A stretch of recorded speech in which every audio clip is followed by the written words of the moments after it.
Thanks for being here. Subscribe to Cheating Stories Best so you don't miss new stories.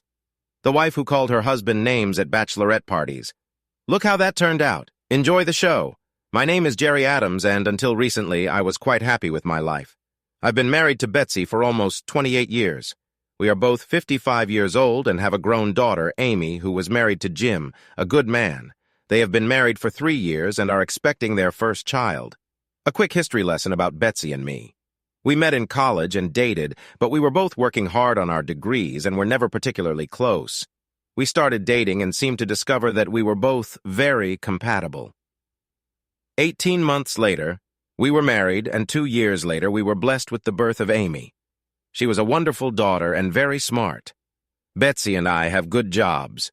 She has been teaching for 25 years, and I work in the finance department of a large company. We mainly work for the government, and I control costs and follow all the rules that are part of all government projects. I have a staff of 4 people, and I have been in business for 31 years. This story begins in the summer when my wife is not working, and once a month she and 3 or 4 regular girlfriends get together for dinner, or sometimes just meet at one of their houses. Most meetings are just a chance for them to have fun. Sometimes they would go to a bar, listen to music, and if invited, dance. I never questioned what was going on because my wife is rarely late or drinks too much. It started about 3 years ago, or around the same time Betsy and I became emptiness sters. We both loved our daughter very much, and I thought we could rekindle our romance a little as we got older. We are no longer as Enid-made active as we used to be, but we both still go out to dinner at least once a week, sometimes alone and sometimes with another couple. It seemed to me that we were content and happy in our relationship. At least, that's what I thought. I headed home that evening, stopping for lunch with my friend Harold. He and I sometimes have dinner together when the wives get together. I had already finished and was on my way home when I saw cars, so I parked on the corner and walked home. As I walked through the side door leading to the back porch, I heard raucous laughter and thought they must have had a few bottles of wine. I laughed and heard Stephanie, Betsy's closest friend, say that she loved her husband Sam, but he was old and overweight and could barely stand up. She said that sometimes she just needs a little love and she has a good vibrator and can enjoy herself without having to indulge her husband. She continued to say that the few times he gets difficult, he holds on for about a minute, so she told the others that his nickname was now Minute Man. Everyone laughed. I was ashamed of Sam because he was at our house and was a good person. Yes, he is a little overweight, but Stephanie was not exactly small herself. In general, she was pleasant, but I'd never heard her talk about her husband like that before. I was surprised and felt sorry for Sam. I didn't enter the room because I wanted to hear what others were saying. Then Maggie spoke up and said that her husband Harold was completely different. He's okay with intimate and was interested, but she's not very happy with his boyfriend's size. She said she can barely feel it, and after 3 kids, she kind of needs something more. Everyone else laughed and asked how big it was. She said it's about 4 inches. Then Stephanie said, "No, how hard and big is he?" Maggie laughed and said it's hard. We should call him Teeny Weeny. Stephanie said everyone exploded, and Stephanie told Maggie that she could borrow or vibrate her any time she wanted. She added, when it gets cold, will he be able to find this little thing? I stood there and was shocked that all the women really say something very personal about their husbands. Harold is a good friend, and I felt terribly sorry for him while they all laughed. I was glad that my wife was silent. At least I had a wife who had some respect. Then it was Erica's turn. I hardly knew her husband, Ali, but he seemed nice to me. She said she was going through menopause and wasn't interested, but her husband was still horny. Therefore, sometimes he simply begged to satisfy himself in front of her, and she helped him with this. She said she liked to make him act like a teenager, and she laughed at him when he got excited and teased him when he did. She called him the Blue Barrel Boy. All the women laughed, and I heard my wife laugh. It was her turn. "Well, ladies admitted we're all married to older guys, and they're pretty pathetic," Stephanie said. "Betsy, what should we call Jerry? What's his nickname?" I was definitely quiet and waited to hear her. She giggled and said, "I think a pillar sounds good." Everyone laughed. I was stunned. In all these years, my wife has never sent anything like that to me. I never forced myself on her, and sometimes when she was tired, I left her alone and just kissed her. I never remember being intrusive. Did she just say that, or is it true? I remember the times where her into my wife was sometimes once every 2 weeks or less, especially when she was going through menopause. I never heard her complain about me. I just stood there, my heart pounding. I was angry and hurt and didn't know what to do. Then Stephanie, the apparent ringleader, said, "We girls are bad too. We should start going to this new club and let some young guys dance with us. If our guys aren't doing it for us, we can at least give the guys at the club some liberties." The others laughed and said it was a good idea. Now I was wondering what was going on in the bar. Most of the time, Betsy came home and wasn't drunk or excited. Usually she just took a quick shower and went to bed. Most of the time, I was still awake. One day, I asked how she was doing, whether she was dancing or not, and whether she was a good dancer. She laughed and said, "I have something better at home." What nonsense! Now I wondered if she was being groped, but I didn't notice anything as I stood outside the door. They all clinked their glasses and said that yes, they should come out more often. I just stood there. Everyone continued to laugh and drink. Erica made a toast for the minute man, the little weenie, the boy with the blue balls, and the boy with the pillar. Everyone raised a toast. I felt disgusted. Did they do this every time they got together? Finally, Erica said, "You know that we are all married and we should be happy that they are all good fathers, breadwinners, and even if they have shortcomings, they are ours." I was hoping sanity had returned, but apparently not. Yes, they were good fathers, but sometimes we need more. Just trying out someone young once would be fun. Then there was silence and no one said anything. It was already late, and Erica said, "We have to go back to the old boys again." I climbed out the back door and walked to my car before anyone left. I was so angry that I knew I had to calm down before I got home. I drove around the area and stopped at a park. I decided to walk a little to calm my anger. I remembered what I heard. I thought all the women were sweet and kind, and it shocked me. Was I really in such bad shape? I'd been a bit pudgy and had a few pounds more than I needed, but I was in better shape than any of the women. I wasn't handsome, but I wasn't a hunk either. They were all a bit heavy, and although they were attractive, I didn't expect to see a lot of young guys chasing them. I wondered, should I tell my husband what I heard? Should I sneak out and see them next time they go to the bar? The more I thought about it, the more I realized that I loved Betsy. But the amount of disrespect I heard tonight seriously angered and hurt me. Is she so ignorant as to think it doesn't hurt? How would she feel if I said disrespectful things about her to her friends' husbands? It was almost dark, and I went home. When I pulled into the driveway, everyone had already left. I walked through the back door and entered the kitchen. Betsy was finishing cleaning. She turned around when I came in and said, "Hello, dear, how's your day?" I looked at her as if I didn't recognize this woman. I wanted to scold her, but I stood there without saying a word. "Honey, what happened? You look upset. I just had a bad day and I'm very tired. I thought you were going to dinner with Harold. What's happened? Harold is fine. I just had a bad day. My head is pounding. I think I'll take a shower and then read a little and go to bed." Betsy rushed to me and hugged me. I stood limp and tired. She kissed me on the cheek. I pulled away and walked away. "Do you need something? How can I help?" "No, I'm fine, just very tired." I took a shower and jumped into bed. She looked into our bedroom and saw me reading. "Honey, if I can help, let me know. I love you." I simply nodded. I took a few sleeping pills and finally fell asleep. I remember Betsy crawling up to me to hug me, but I pretended to be asleep. She rolled over and fell asleep. On Saturday morning, I woke up early and decided to get on my bike. Early Betsy was sleeping, so I went out and wanted to ride for about an hour. I usually only rode for 30 minutes, and that was enough to keep me going, but now I decided I wanted to start building up my endurance. When I returned, Betsy was already having breakfast. I started sweating and went back to the shower. "Jerry, I'll make you breakfast. What do you want?" "I'm going shopping with Amy to look for maternity clothes. Don't worry about me. I'll just eat a bagel and drink coffee. Have a good time." When I went down to breakfast, she had already left. I was happy that she left. Now I could calmly think about what to do. I was angry when I realized that I needed to learn more about going to the bar. One of my assistants was a young 32-year-old Dan who worked for me for about 5 years. As far as I remember, my wife only met him once. Maybe you could watch her without arousing suspicion. We had a landline, and I kept thinking about turning it off and just using our cell phones. I was going to monitor the home phone as well. Maybe I can pick up something to keep track of calls. I spent the entire day going through her emails since she never kept them a secret. I looked at about 2 years of activity and didn't find anything suspicious. I kept wondering why she didn't delete the old letters. Now I was glad she didn't. At about 5 o'clock, I heard her car drive up to the house. She stoned into the room and said they had a great day finding things for Amy. I was happy because I love our daughter very much and she and her husband could use our help. Betsy talked a mile a minute and I just sat there nodding. Finally, she said that she would eat some leftovers from last night's get-together for dinner. This brought me back to reality and I became angry again.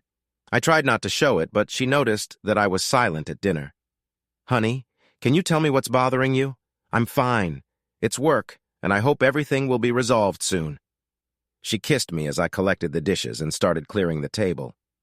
I realized a long time ago that Betsy is a much better cook, but at least I can clean. She drank some wine and sat at the table while I washed the dishes. "Betsy, are you happy? What does happy mean?" "Certainly. What about you?" "Yes, but sometimes you seem distant. Are you having a good time with your girlfriends?" This was her chance to say something like, "Yeah, I like going out with my friends. We have a lot of fun because we're all about the same age and have the same interests."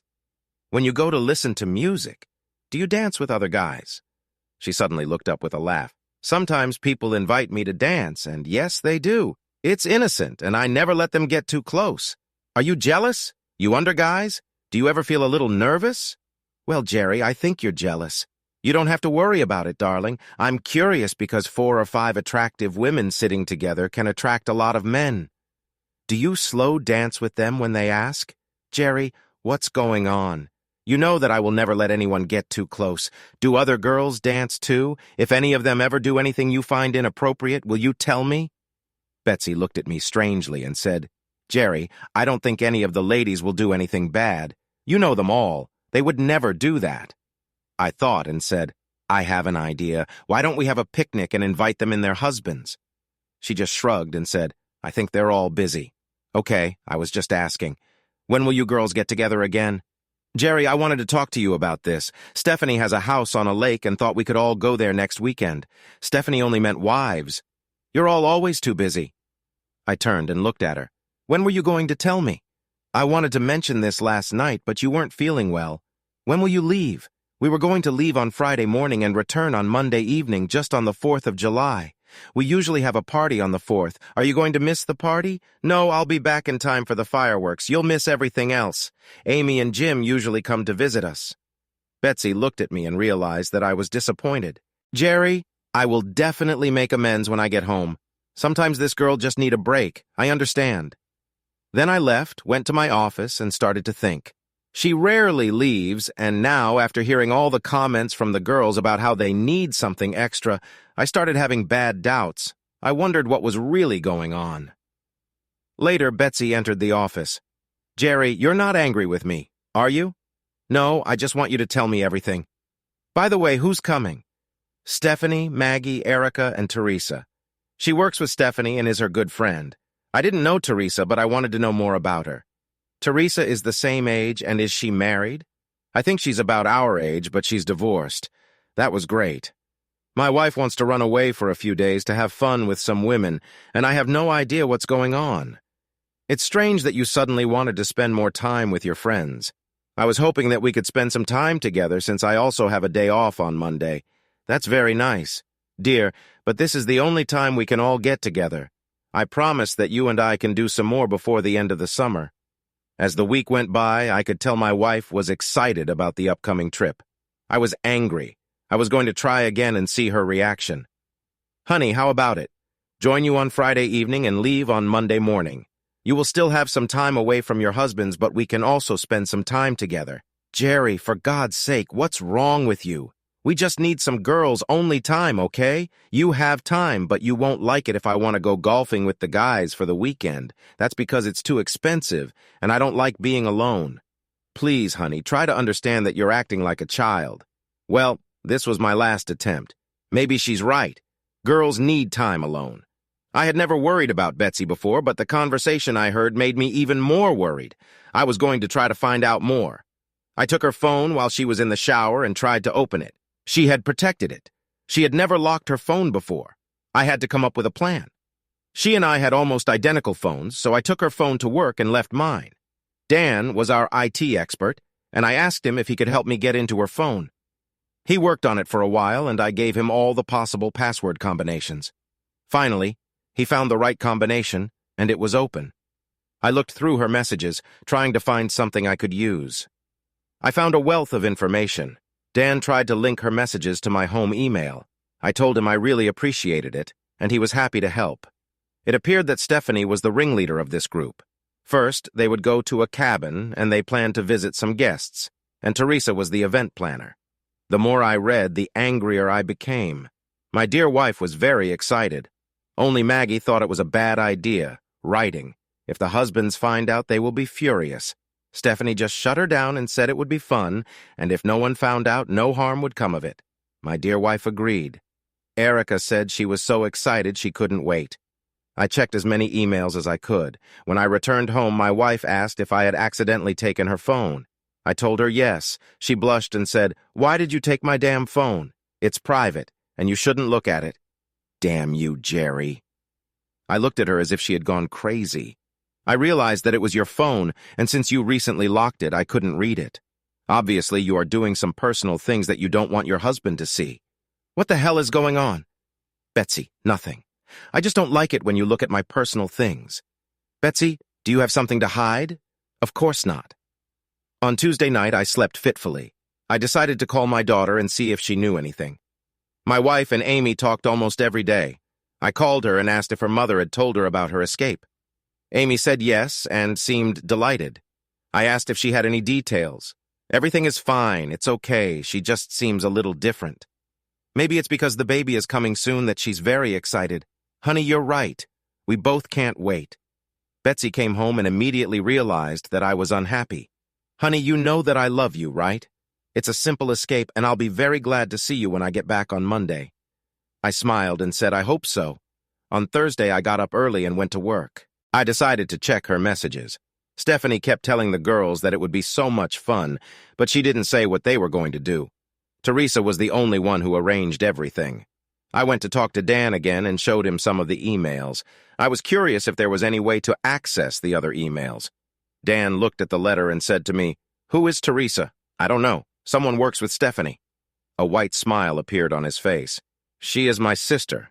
She just had a bachelorette party for a friend who was getting married, and she told me that this woman at work wants to have a stripper for some of her friends. Teresa told her she could order one for them, but for what occasion? Her friend just told her it's a bachelorette party for the weekend."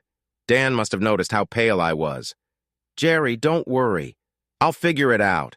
Now I knew what was going on, and this explained everything.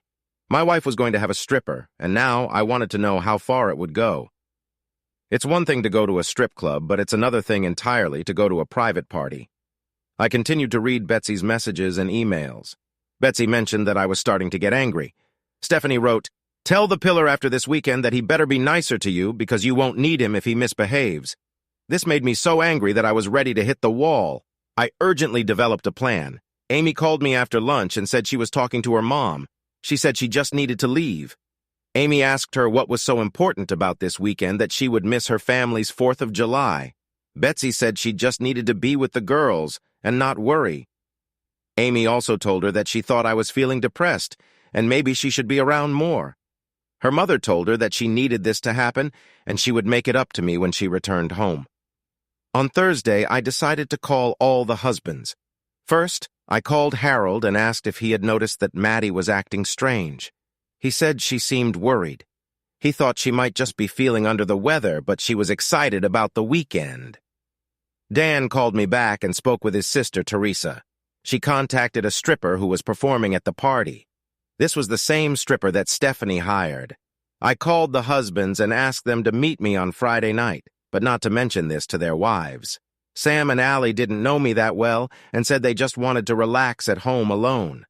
Then I told them that they might want to know more about what their wives were going to do. It was very important for their marriage. Finally, everyone agreed. I also told them to sneak peeks into their wives' emails or messages to see what they were doing. They said they couldn't get into cell phones. Friday morning, I woke up at 5:30.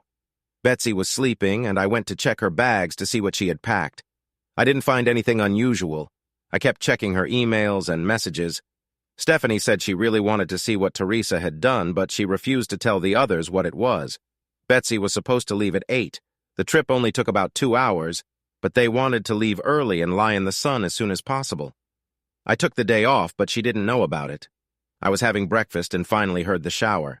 I usually leave around 8:30. I decided to leave early and leave a note saying I had an early appointment. Dear Betsy, I hope you have a great time with your friends. I know that you are unhappy, and I think the reason is that you have closed yourself off from me. I'm sorry that I don't make you happy anymore, but I want you to stay here so we can connect again. I've been feeling really sad lately, and I wanted to be close to you because you always made me feel special. I have loved you for over 28 years. I wish you nothing but happiness in the future. Your loving husband, Jerry. She began to worry when Stephanie texted that she would pick her up at 8. Betsy wrote back, Stephanie, something is wrong with Jerry. I'm afraid I won't be able to leave until I talk to him. Betsy, for God's sake, he's a big boy and he's probably soaking about being left alone for the weekend. I bet the pillar is just moping. Damn, Stephanie, this is not funny, and I'm wondering if he thinks there's something going on. I've been treating him poorly lately. I need to contact him. Okay. I'll call Harold and see what he can find. He also left early in the morning. The women corresponded and realized that it was impossible to contact all their husbands. Stephanie texted them all and told them to get ready. We're all going away for the weekend. No excuses. The guys will be fine. I worked on the plan for several days. Now it's up to the men. Maybe they really were old, fat, lustful, and lazy, as their wives said. It's not too late to save marriages, or at least stop wives from ending them. Harold and I talked for a bit when Ali and Sam showed up. Everyone looked worried, and I told them that's how it should be. The reason I invited you all here was because I have reason to believe that our wives will break our wedding vows this weekend. Can you live with this? I told them the whole story of how I heard them talking about each of them, and how I hacked my wife's cell phone and found out what was going to happen, or at least what they were going to do. Sam, Ali, and Harold were furious. Suddenly they fell silent. I proposed my plan. We'll get up on Saturday, go to the cabin, wait for the guests to arrive, and see what happens. We discussed it and decided not to respond to any emails, phone calls, or messages. Let's leave the women in the dark. It would be difficult, but we had to make them suspicious. We talked until late at night and agreed to meet again at 9 a.m. I had a restless night. I kept checking my phone and my wife texted me about 20 times. At first, she was worried, but then she got angry and called me a spoiled brat for trying to ruin her weekend with the girls. I went to bed and tried to sleep. Finally, I dozed off. In the morning, I called my daughter and she told me that her mother called and was very worried. Amy told her that they invited her father because her mother wanted to run away and play with the girls. Betsy hung up. I checked our account as I often do. I usually handle most of the accounts. I noticed that Betsy withdrew $500 for the trip. Now I knew what she was up to. I told the guys what was going on and told them to check their accounts. They did so and discovered that all the ladies had withdrawn large sums of money. Sam, Ollie, and Harold were very embarrassed and angry at the disrespect each of the wives showed them. I didn't want them to become violent, but I told them to save their disappointment for when we encountered them. The time something was going to happen was 8 o'clock, so we had to be there by 7 hours and not let the girls know. Teresa kept me updated after my conversation with Dan. Stephanie went to Teresa to see if she knew a good stripper for a girls' night out. Teresa actually knew the stripper who worked with her. I conveyed this information to my husband, who became even more angry. In fact, she took several pictures of a stripper she knew and gave them to Stephanie. She told me that Stephanie almost wet her pants. The stripper was in his late 30s, tall, handsome, and very well built. His manhood was large, and Teresa said that was what Stephanie wanted. Stephanie also asked if the man would do different things. For example, Teresa asked, Stephanie mentioned that they were all married to a bunch of old farts and wanted to see what a hot young man could do for 4 women. When Teresa told me about this, I began to see. Teresa told me that the others didn't know, but Stephanie hinted that it would be intimate and everyone would enjoy it. The men's backfire as we continued our conversation. Luckily, we were able to stop it, but our future with our wives looked bleak. I texted Teresa while we were close to see if everything was ready. She called me back a few minutes later. When she went outside, Teresa, "We are very grateful to you for your help. You've opened our eyes and maybe it will save a marriage or two. I don't know, Jerry. I had a loser husband who cheated on me, and when Dan mentioned your situation and found out that I was working with Stephanie, I was happy to help. Stephanie told the others that a stripper was coming. I really want to know the truth, especially how my wife reacted." I could tell Teresa didn't want to tell me, but she finally did. "Jerry, I think your wife is at the mercy of Stephanie and allows her to talk her into doing things she wouldn't normally do. Teresa, please tell me the truth. Did anyone admit to doing something when they went to the bar?" "It's hard to say, but they mentioned that some guys kissed them and ran their hands over them, but no one had any of them. As for your wife, she said that one guy took her hand and held it on his heart and she said it was very big. Then she removed her hand and did nothing else." "I see.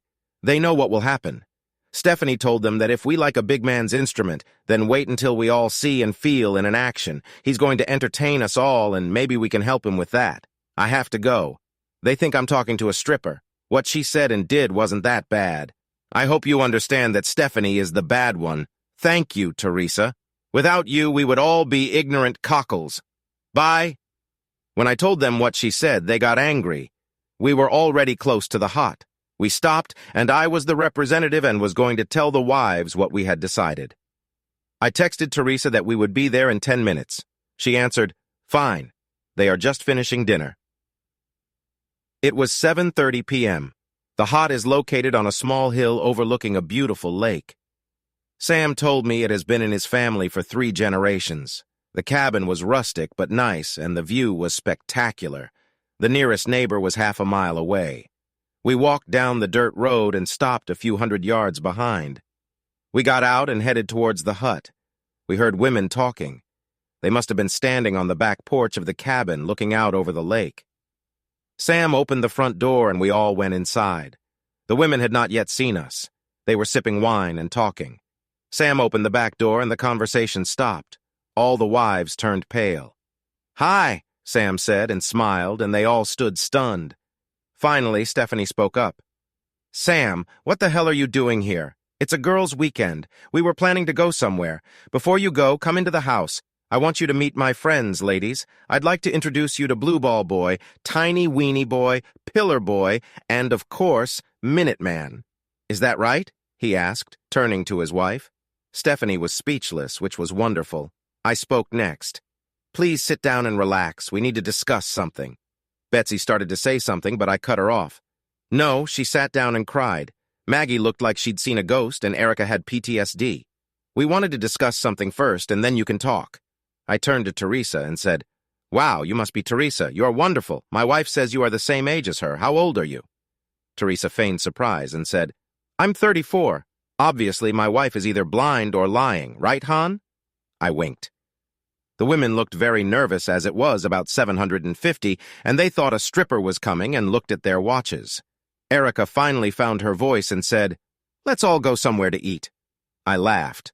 "Nice try, Erica. I think the stripper should be here any minute. You know, the one with the big tool that you've all been waiting for." My wife started crying, and Maggie was already crying.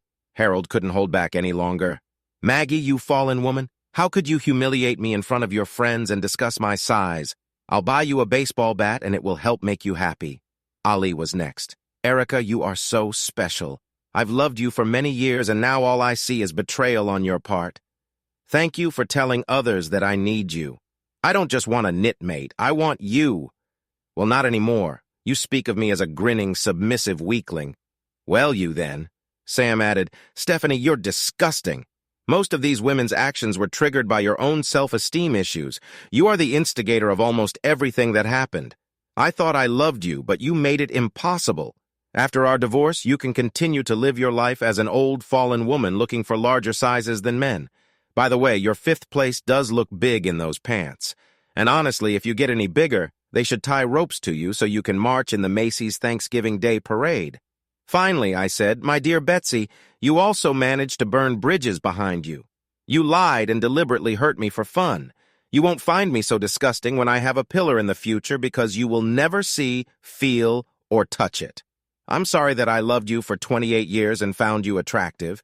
Maybe you'll go back to the bar and feel some guy's pilus. Apparently you like it. By the way, there won't be a stripper.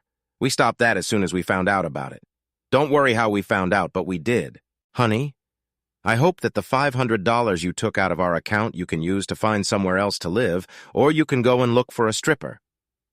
Well, I've had enough. Happy life. The ladies followed us out into the street and tried to explain something, but I heard nothing. Before leaving, we let the air out of 2 tires on Stephanie's car. She wouldn't be able to find someone to fix it until tomorrow or later since it was a holiday weekend. Teresa had already left while we were talking with our wives. We all returned home. My wife kept calling and emailing. All the messages were. She wrote that she was very sorry. It was all a big joke. In one voice message that I listened to, she said, "Jerry, I'm very sorry, but all the women were joking. We understand that this was offensive. I would never have in with anyone else. It was purely entertainment, and I was wrong for not telling you about it in advance. I love you very much, and I can never replace you." I didn't answer. I went to my daughter Amy's house and had a nice picnic with them. I told her that her mother hired a stripper for their entertainment, and I don't trust her. She was upset and shocked that her mother did this. When her mother called her, she asked, "Did you like the stripper?" Her mother said it was a joke and that she should never talk about it. Our wonderful wives were able to return home on July 4th. I'd already met Amy and Jim. Finally, Betsy joined us. Jerry, Amy, and Jim, I'm so sorry for what I did, and I want you to know that I love you very much and will do everything in my power to make it better for us. Amy told her mom, "I'm very disappointed, and I can't believe you think this is acceptable. I haven't seen a stripper since I was in college, really." Jim said, "Perhaps you should tell me about this. I didn't know this about my wife." "Jim, this was before I met you, and we were a bunch of young girls, not old ladies like my mother." Betsy cried and went home. I got home after the fireworks, and apparently Betsy was so tired that she went to bed. This was fine with me because I moved my clothes into Amy's old room. The next morning, I had to go to work, and I was out the door before Betsy left the room. At the office, Dan asked, "How did it go?" "It was difficult, but I'm glad we were at least able to prevent more damage," I answered. "Do you think you can save your marriage?" "I hope so, but I'm not sure. I still love that." Betsy actually wrote to me and asked when I would be home and that she was going to make me dinner. "We really need to talk," I told her. "Be home at the usual time." I entered the house and everything around me smelled nice. She came up to me and said, "I missed you and I'm sorry about everything. Could we talk about this after dinner?" "Certainly." Dinner was quiet, but the food was good. I love her cooking. When it was all over, she asked permission to go into the living room and brought dessert and wine. "I thought she's trying to get the whole court press here, Jerry. I'm sorry about the weekend. We never had any intention of doing anything with the stripper. I didn't even know about it until we arrived. Betsy, when did you find out about this? Why didn't you refuse or at least tell Stephanie that this was wrong?" I thought about it, but she planned everything and it was her cabin, so we all felt like she was in charge. Also, tell me more about those times you went to the bar. How many male friends have you already groped, and how many have you been groped? No, I was not groped, and I did not feel this. Didn't happen. Well, according to one of your friends, a guy put your hand on his boyfriend, and you said he was huge. It is not true. He may have accidentally touched me, but I never felt it or played with any guy. I've been thinking a lot in the last 2 weeks, and I'm very unhappy. As you know, you didn't care when I was hurt, and your disrespect is disgusting. Your conversations sound like talking about their clients, not about the husbands you were supposed to love. Where did this come from? Do you always say bad things about us? Honey, this is girl talk, and we just say different things, and most of them are embellished. I know it sounded rude, but we were drinking and being stupid. How would you feel if we husbands talked about personal things and laughed at you women? Would any of you be called fat? You'll be furious, and you know it. This was unacceptable and disrespectful. I'm so sorry, Jerry. It was wrong, and we shouldn't have done this or planned a girls' weekend. I really don't know why Stephanie wanted to do this. I know why. She doesn't respect her husband, and she convinced you all to do the same. Jerry, it's not true. I've never loved anyone as much as you. Please, I promise to make amends, and I will do so. Nobody means more to me than you. Okay, we'll see, but first you have to prove it to me. I moved all my things into Amy's old room. It's still quite cozy. I want you to see a psychologist. Besides, my pillar won't bother you. I just didn't think her marriage was so bad, and you were so unhappy. I love you, and I wonder where you lost respect for me. You make me seem like a lustful old man, rude and disgusting. Am I really that bad, honey? I love you, and you're not disgusting. I made a stupid mistake and took you for granted. I was wrong. I don't think I need counseling. Let's put it this way. You let Stephanie tell you what to do, and I worry about her influence on all you women. This is why I think counseling is necessary. She was shocked and said she would do what I wanted. I could tell she didn't agree with me, but I felt like she needed it. I told her I would go with her if it would help, but she needed to find someone to help her. All the husbands decided that the women were right about one thing: we needed to get in shape. We went to the gym and worked on ourselves relentlessly. I gained strength and felt better, and my daughter thought I was handsome now, as if this really matters to a 56-year-old man. I thought this is the situation: 2 marriages are in the counseling stage and 1 is almost finished. Stephanie and Sam are about to get divorced. Stephanie left and went to live with her sister in another state. Sam was a little sad, but he started dating a little. Nobody cared about Stephanie. Erica and Allie have had counseling and are trying to get back to where they were before the intervention. Erica is more worried about her husband, and Allie has become more assertive. He wants to be damn sure that no one thinks he's submissive. I think they will succeed. Maggie and Harold, well, she was the only one who thought that what they were planning would be a problem. She tells everyone how much her husband means to her. She lets everyone know that he really is the hottest lover since Casanova. I think my best friend Harold got over his embarrassment. This, of course, leaves me. We still live in the same house, and Betsy is still in counseling. Technically, we are married, but I have a new love in my life, my beautiful granddaughter, Brittany. At times, Betsy does seem remorseful, but who knows? Amy wants me to give her mother a second chance. Betsy and I have started to have some intimacy. The intimacy is okay, but I want to feel the passion again. She tells me that she really needs me and loves me, but time will tell. I'm starting to feel better about myself, as some of the ladies I meet at the gym seem to be a little more interested in me after I told them my story. Wait and see. Subscribe to our channel so that your second half doesn't cheat on you. And go ahead and listen to the next story, because this story is nothing compared to the next one. If you're under 18, don't even think about listening to the next one. What did today's story surprise you? Write in the comments. See you in the next video.